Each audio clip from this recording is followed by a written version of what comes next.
All right, thank you so much for having me. So, I don't know if you have noticed, but there is a virus in this world, and it's affected basically the whole world, and it's been going on for quite some time. I'm not talking about COVID, I'm talking about economic illiteracy.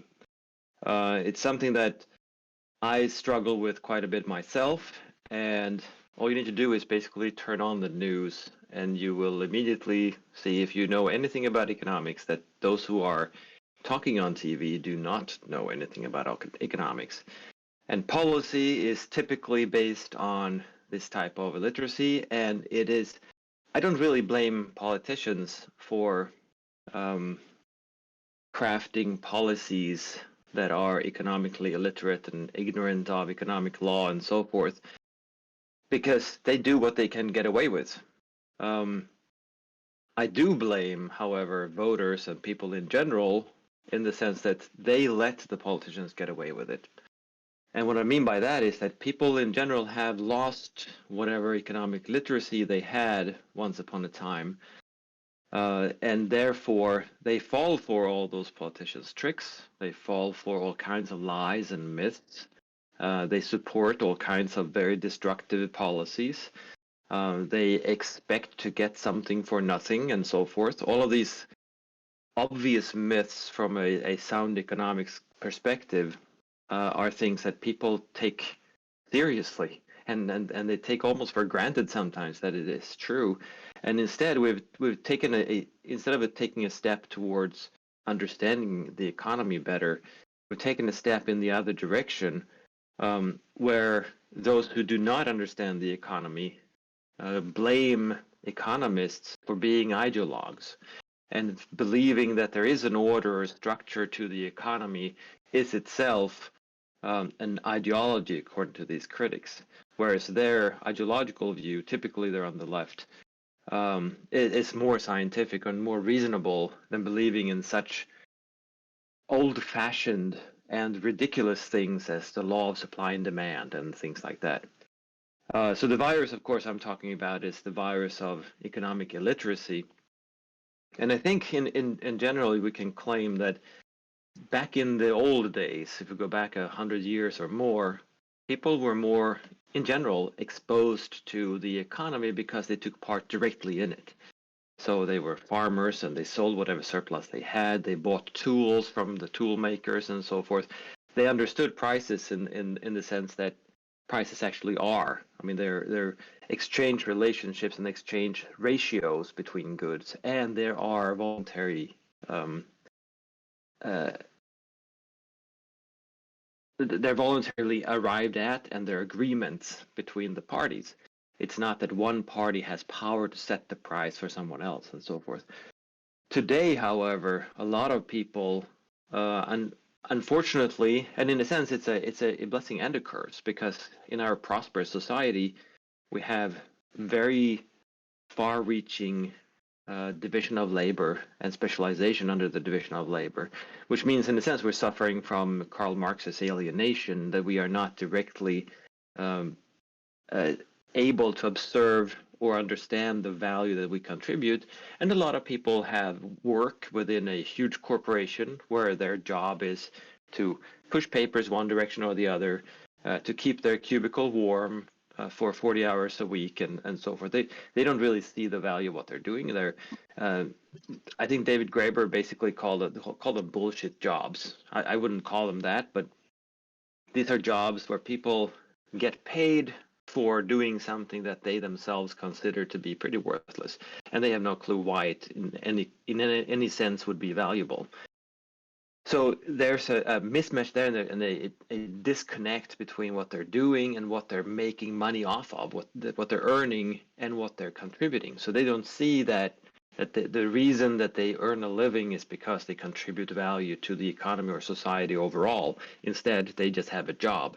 And then, of course, the step towards to I need a job with a salary so that I can live my life, and have that as sort of an entitlement is not that big, because if your job is, to use Graeber's term, a bullshit job, then all it takes is that you do some bullshit pretty much, and then you get paid for it. So why not invent more bullshit jobs? And why don't you have a right to a, a, a higher standard of living or regular standard of living, just like the other guy who has a job? You could do shuffle papers yourself and staple papers together or whatever it is. And then at the same time, you have a welfare state where a lot of people are living off of the welfare system. So they are even further, but not very far, away from the connection with the market. So we don't really get this. We're not immersed in the market system directly ourselves anymore. A lot of us are very far removed from it. So we don't have this basic understanding. And that means we have to study it. And that means that we have to figure that out, even though it doesn't seem to affect our everyday lives very much. And that is this virus, the real pandemic, the real deadly pandemic, I could say, even, because I think it is killing a lot of people, both figuratively and literally, for the simple reason that we are sacrificing people, and we're sacrificing wealth, and we're sacrificing discoveries. Our whole standard of living is suffering because we simply don't understand the economy very well. And that is something that, of course, I and many others have worked on for a long time, especially in the Austrian school, to correct and spread sound economic reasoning and sound economic thinking for a long time. But very few people have time and interest in learning economics. Part of the reason for that is that, well, take an economics course and you'll see it's about graphs and it's about math. And none of that really gives you an insight into how the economy works. How are you supposed to understand what is going on when you watch television, when you see businesses merging or raising prices or reducing prices or maybe moving production to another country? All of these things that are happening, what type of intuition do you get from economics courses to uncover what is actually going on and why these things are going on? Well, if you take an intermediate economics class, all you know is the math, and it's something about supply and demand, but it's the math, and all you do is maximize and take partial derivatives of functions, and you don't really do a whole lot else. You dress it all in economics terms, but that is pretty much all you do, which means that you don't really get this basic understanding for what is going on around us. So even if you were to pursue an education in economics, you don't really get that economic intuition that is so necessary to understand the whole world around us, but especially if you would start a business, or if you would a business, if you become a manager of a business, you don't understand what is going around you, and that I think is very destructive. So it's about time that we have a means to reach people in general, and I think there are plenty of examples of good projects for doing that. I mean, the Tuttle Twins is an obvious one, where children are introduced to a proper way of thinking. It's not only economics, but some of the Tuttle Twins books are economics. Jonathan Newman has a good book at sort of the same level as well. But if you're a grown-up and you want to learn about the economy, where do you turn? And that's not an easy question. I often get this question by a lot of people, especially online, but also when I give talks and so forth.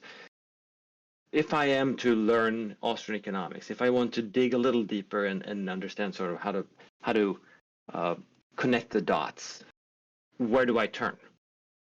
Well, this is not that obvious, and there are some good references, of course. The classical one is Henry Hazlitt's Economics in One Lesson.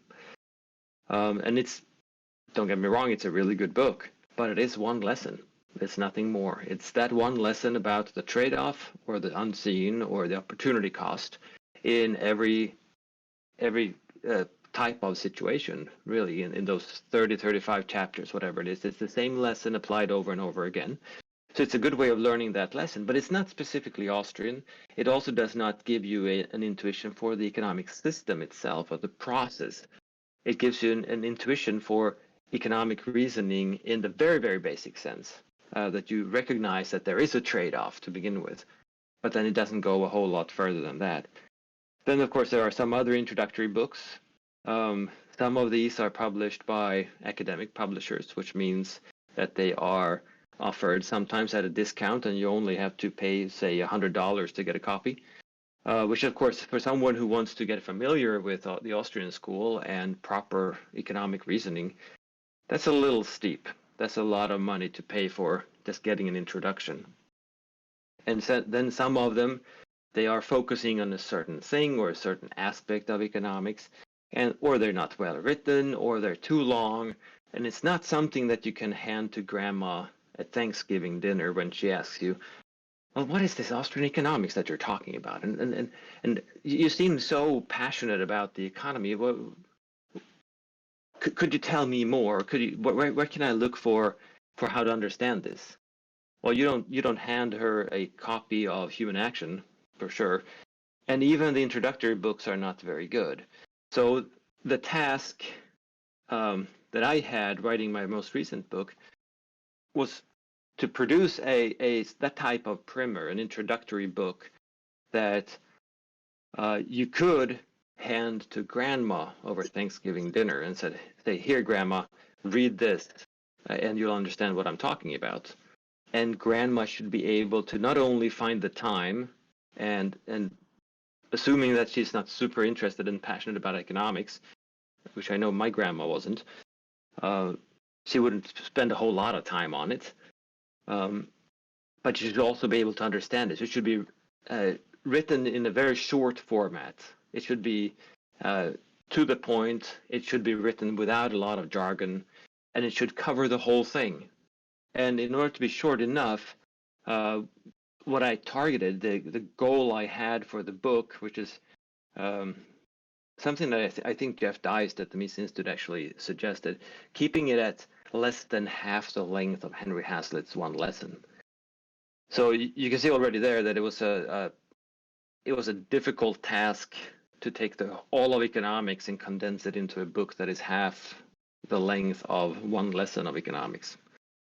But that's sort of the backstory of what I tried to accomplish. Whether I actually accomplished it or succeeded, that's for others to say. But this little book, How to Think About the Economy, is supposed to be, or it's intended to be, that primer that you can hand out to people. It's short enough so that anyone who is just the least bit interested in economics and understanding the economy should be able to just read through it and not waste too much time. You can easily read it in an afternoon.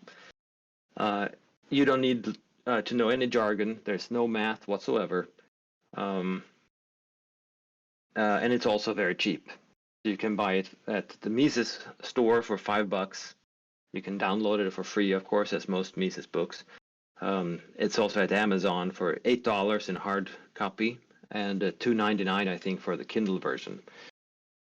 So it's not steep in any sense. It shouldn't be a high bar to reach, no matter which bar you choose, if it is money or if it is time or if it is effort reading it or whatever it might be.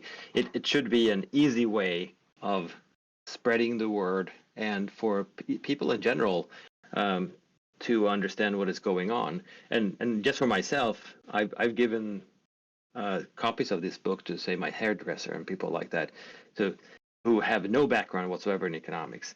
But I think if they would get back to me, and we'll see, I haven't heard back, and say, oh, this was really interesting and I learned a lot or whatever, then I have succeeded.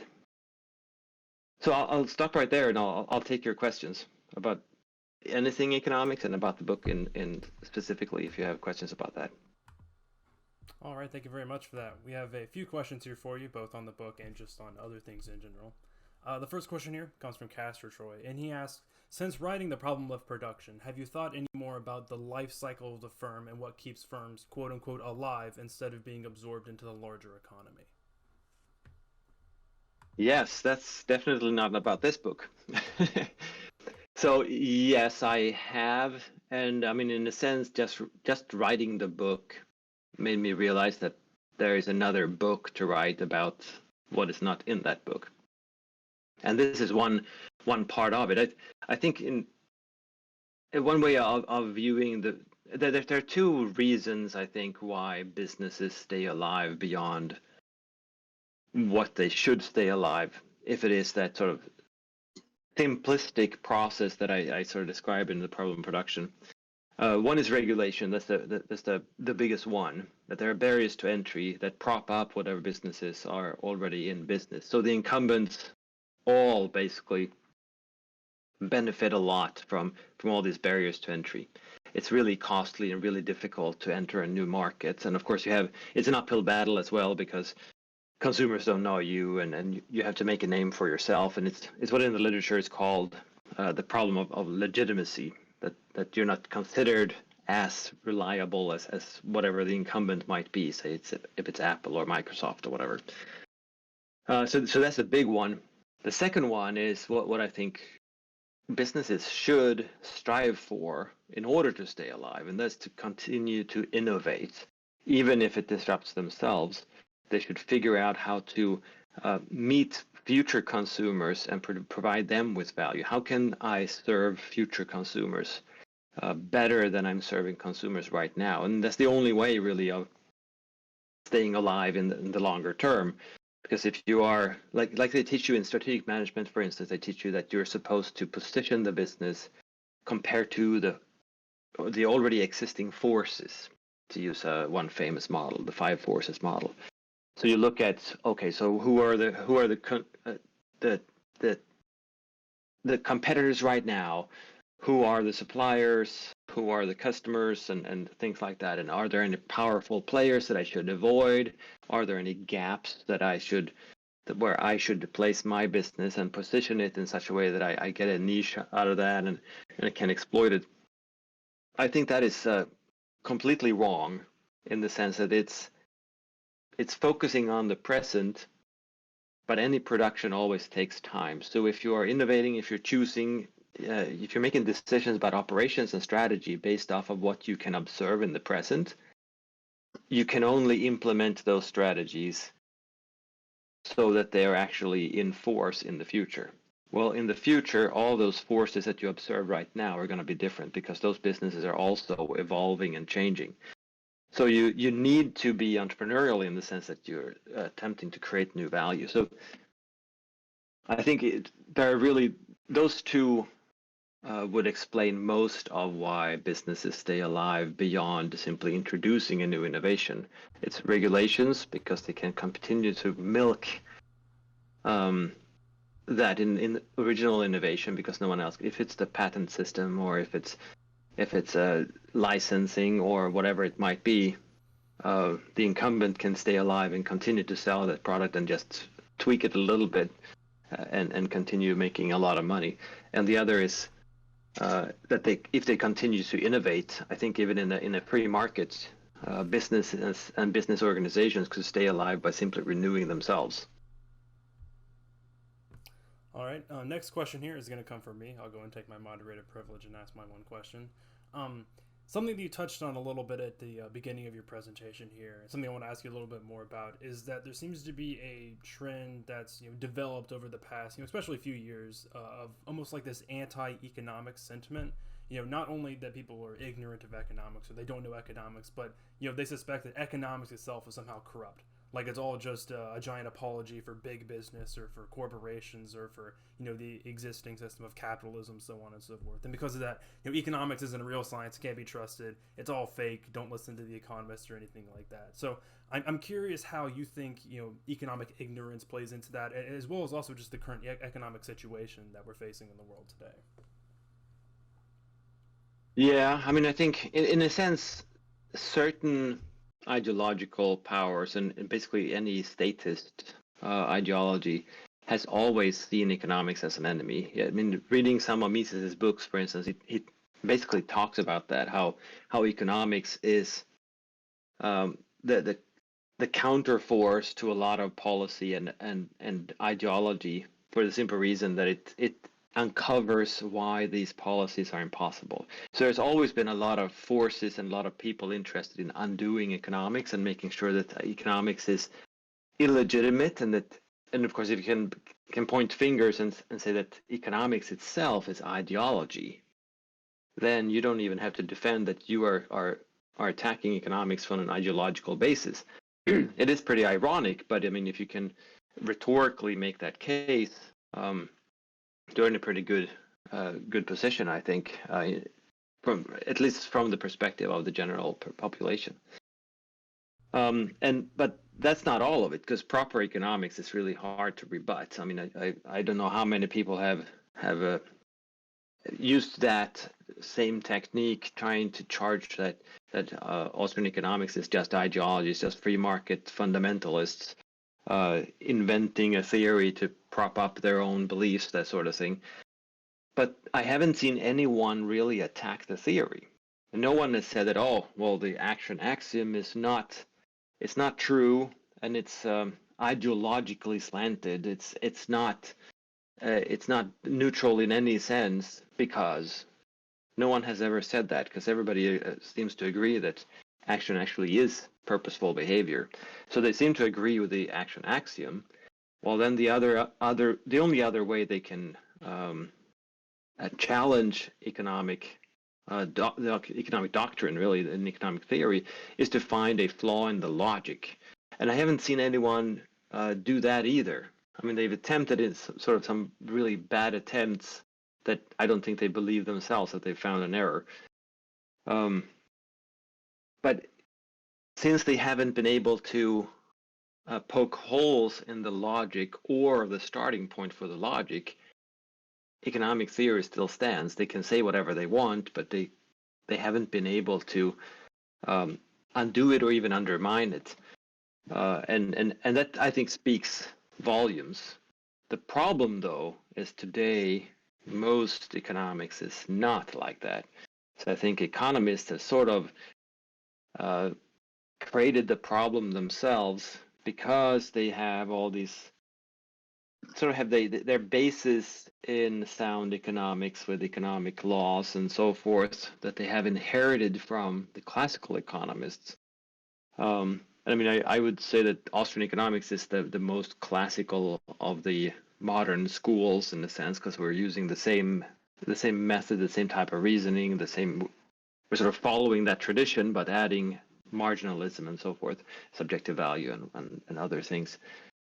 But mainstream economics, they're relying on some of these laws, but at the same time, they're developing theory mathematically, deductively, and inductively, just mining databases for new truths and new challenges to different types of laws, like the most recent Nobel Prize for how increasing the minimum wage doesn't cause unemployment and things like that, which is it's a paper that has been thoroughly debunked, but still gets the Nobel Prize for political reasons.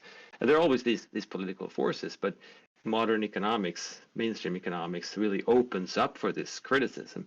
So in a sense, I mean, if I wanted to be an Austrian only and not an economist, I would say, well, economists, they had it coming, that they have themselves to blame.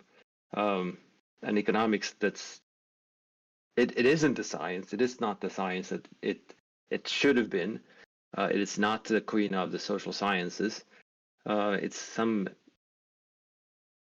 mishmash of inductive and deductive reasoning with data and mathematics, and they're ever farther away from actual reality, actual economic reality. So it's their raison d'etre really is not clear anymore. So in that sense, why not get rid of the whole thing? At the same time, of course, we need economics, because without economics, we're screwed. So we need to somehow resurrect economics as Austrian economics. All right, next question here comes from David Brady. Nice to see you here, David. And he asks, what do you think is the most important aspect of Austrian economics that the layman should understand? Is it praxeology, subjective value theory, monetary theory, etc.? That's a very good question. I mean, since Austrian economics is an integrated framework, you can't really just give them a nugget. But I think I think that the main thing would really be the market as a process, in the sense that if you look at the economy only as what you observe and not the underlying processes and mechanisms, you're going to get wrong answers to any question you might ask. So one way of thinking about this is that if you look at any company and any production taking place right now, today, or this year, so in the present, and we would call this the economy, and then we can look at, oh, how are they competing with each other and these sort of things. Well, from an Austrian perspective, this is, I mean, it's interesting, I suppose, but it's not the thing that is going on, because whatever businesses are alive today are the businesses that won the weeding out process yesterday. And whatever businesses will be the businesses competing tomorrow will be the ones who survive the weeding out process today. So the process perspective, I think, is super important to get anything of this, even if you don't understand subjective value, even if you don't understand Say's law, if you don't understand whatever it might be. Thinking about the economy as a constant flow, as an unfolding rather than as a equilibrium diagram, helps you to uncover much of the processes that are ongoing, and also avoid a lot of mistakes, I think.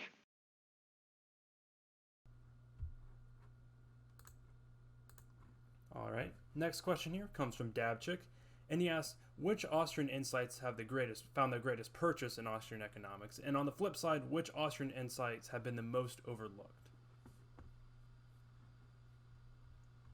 Okay, that's an interesting question. So I guess that is from the perspective of mainstream economics, right? So what they have adopted.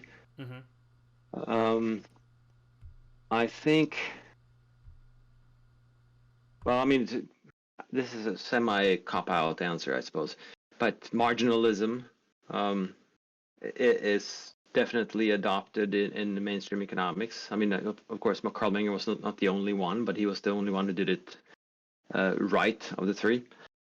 I could potentially say subjective value too, but they are sort of related. I think the most overlooked and at the same time most misunderstood, I think, would be economic calculation. I mean, I think we're all aware that there was the socialist calculation debate for some 20, 30 years on what it means and whether a socialist economy is actually possible. But I think basically anyone outside of the Austrian school, they might, if they have heard of the concept, they probably have assumed also that Austrians lost that battle, but they also have not gotten what Mises actually meant. So it's a concept that in at least the term is sort of known, and at least if you read a little older economists, they comment on it and things like that. But it's the thing that is so core to understanding the economy that mainstream economists they appear to not be able to comprehend it at all. So it's not overlooked, but it's definitely misunderstood.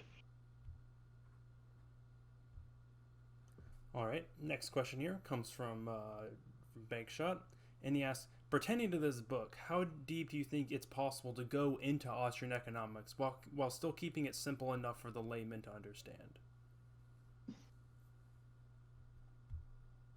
Well, I mean, in general terms, I think you could rephrase all of Austrian economics using no jargon at all, so that someone who is completely ignorant of the jargon could pretty much learn the whole thing, I think, because it is about logic. It's about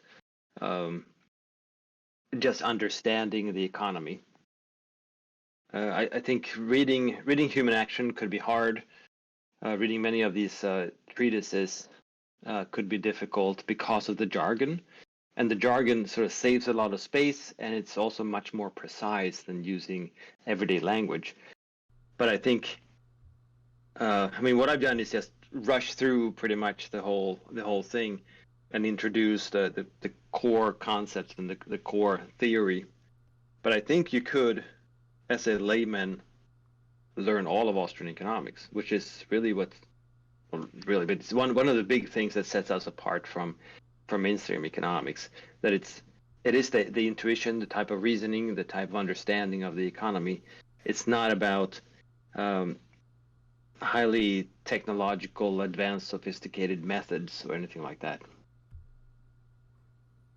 Next question here comes from Castor Troy, and he asks, "Why do you think economists have failed to provide their students and the public with economic literacy?" Well, that's a very good question. I mean, the simple answer is that I don't think they have it.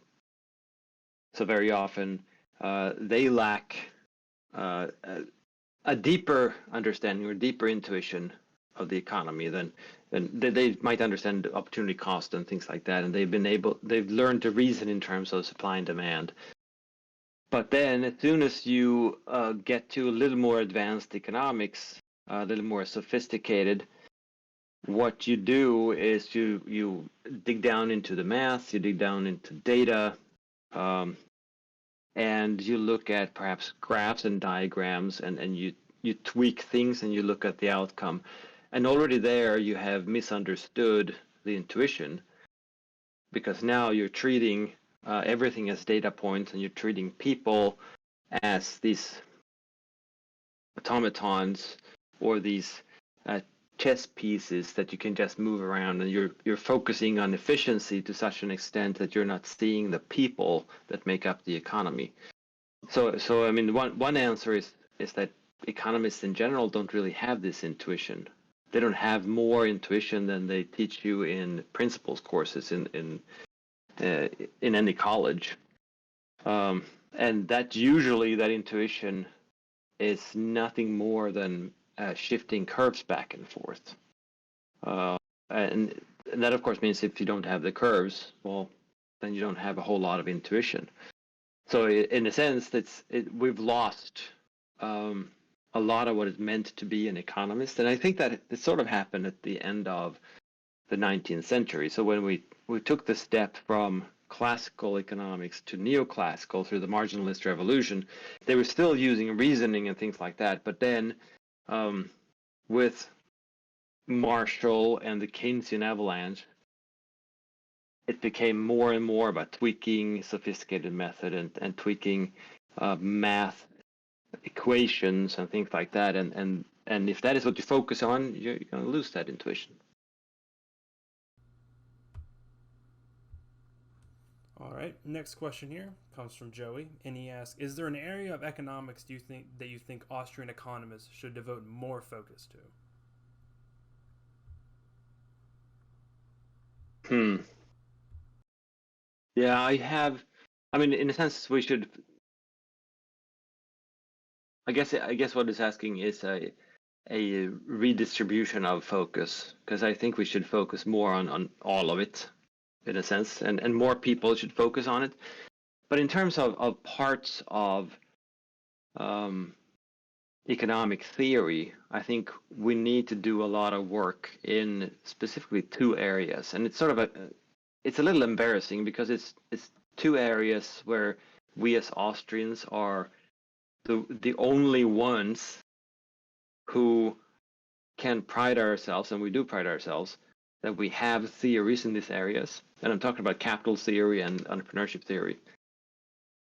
At the same time, digging into these theories, they're terribly underdeveloped. And we don't really know a whole lot about either capital or entrepreneurship. Especially looking at it at a more micro level, as I do, and what is going on actually in the economy, that there's a whole lot missing, and there's so much missing that I think that we, in a sense, it's the micro foundations of the business cycle theory, right? That both capital theory and entrepreneurship theory are necessary for business cycle theory to function well, and for us to understand exactly what is going on. And I think we've nailed it on a high level of abstraction, but we don't have the micro foundations in those theories. And I mean, I focused on entrepreneurship theory, and others like Bob Murphy wrote his dissertation on capital theory and things like that. So we are doing work on this. Kaczynowski and Lewin are doing a lot of work recently on capital theory too. But those two areas are two areas that I personally find underdeveloped to a degree that, well, it's the getting close to embarrassment. It's not an embarrassment because no other school has anything at all there, but we definitely should have gotten a lot further. All right, so we'll ask one final question for you here today, and it's the question that we ask everybody that comes on the server here, and we'll tailor the question a little bit more to the topic that you came on here for, which is for economic illiteracy and things like that. So pertaining to the public's economic literacy and how much people understand economics, are you optimistic for the future? Do you think that people are going to be able to understand economics more going into the future, or do you think that things might end up getting worse later down the line? I'm definitely optimistic. Part of the reason is that you can't really become more economically illiterate, and that's not really a good optimistic answer. But I think also that people are learning that understanding the economy it benefits them. So I have a lot of people when I say I'm an economist or that I study entrepreneurship or anything similar, they all ask me, "Oh, what do you think? What is going to happen because of inflation? Because of everybody talking about the recession coming, and everybody can sort of feel that something is not right, and they can also feel that everything that is on TV is not accurate. So there's something going on, but they don't quite know. So people are open for and sort of receptive to ideas and new types of understanding. So I think the timing is right to release a book like mine, and also to talk to people because people are much more interested and they're open to it. And not to mention that we are, in a sense, we are leaving industrialization and the sort of big factory type of economy, manufacturing behind us. So with the gig economy, more and more of us are going to have to realize that we can make money only by serving our customers. And some people will not realize this and they will suffer for a while, and others will realize this more quickly, and we can help them along. And I think that's part of what I'm trying to do with entrepreneurship too. I'm teaching future entrepreneurs how to think like entrepreneurs in a market economy, and the book does that too, showing that, well, everybody has a place, but you have to make that place yourself.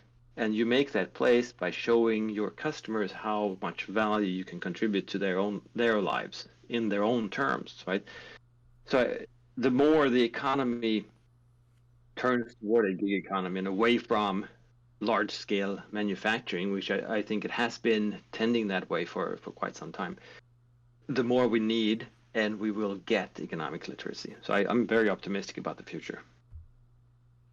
All right. Well, with that being said, thank you very much, Dr. Bylund, for being here tonight. We appreciate it very much.